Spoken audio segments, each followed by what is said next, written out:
Hi, I'm Virginia Parker, and I'm going to talk to you about the Graham ISD 2024 bond. In 2024, Graham ISD had a bond that included two propositions. Prop A was to consolidate 3 elementary schools into 2 and add additional safety measures and security upgrades at a cost of $27.5 million. Proposition B was to build a new indoor multipurpose building at a cost of $10.5 million. A little background on Graham ISD. It's located in Young County, north of Fort Worth. It's a pretty small district. They only have 3 elementary schools, 1 junior high school, 1 high school, 1 education and workforce center, and 1 alternative high school. They serve about 2,500 students, and they have about 334 educators.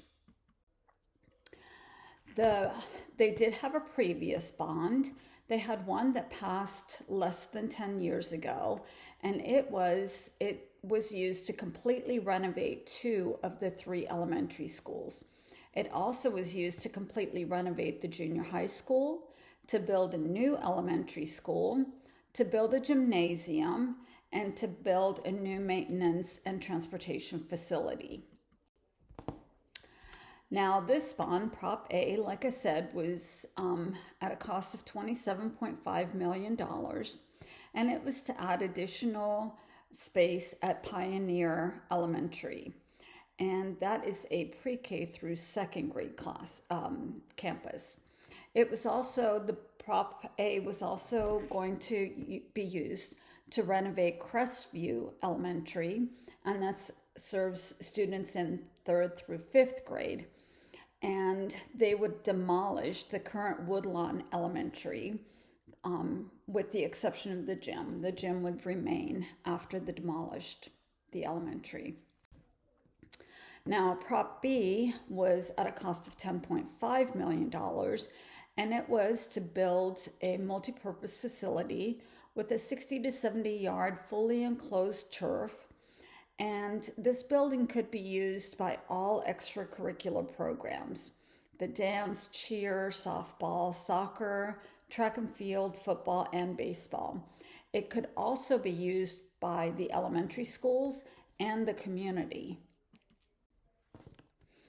The estimated cost to the homeowners, if only one of the 2 propositions was to pass, there would be no additional cost to homeowners.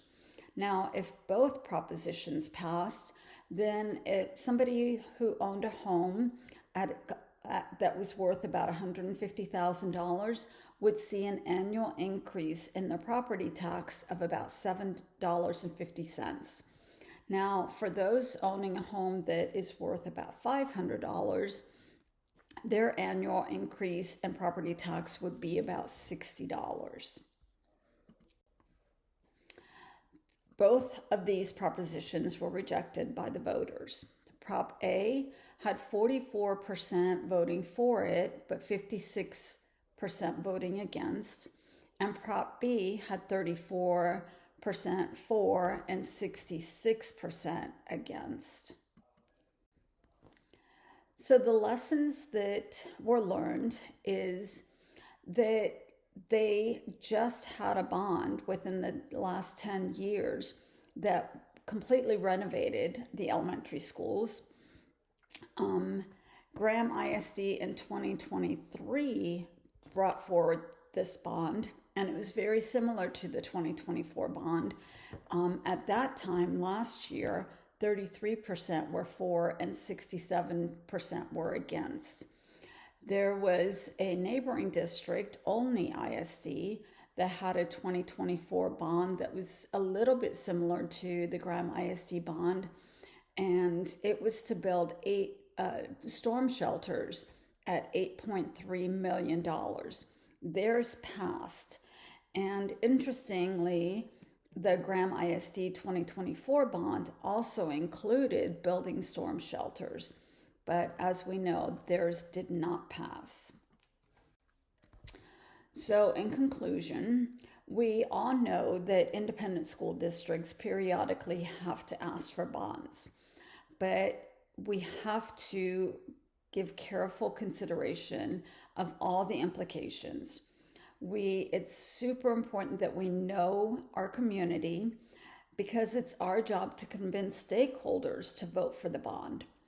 And we have to work really hard to elicit those votes. And in conclusion, communication really is key.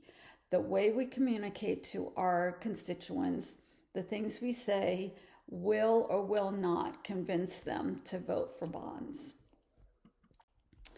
These are my references. Thank you.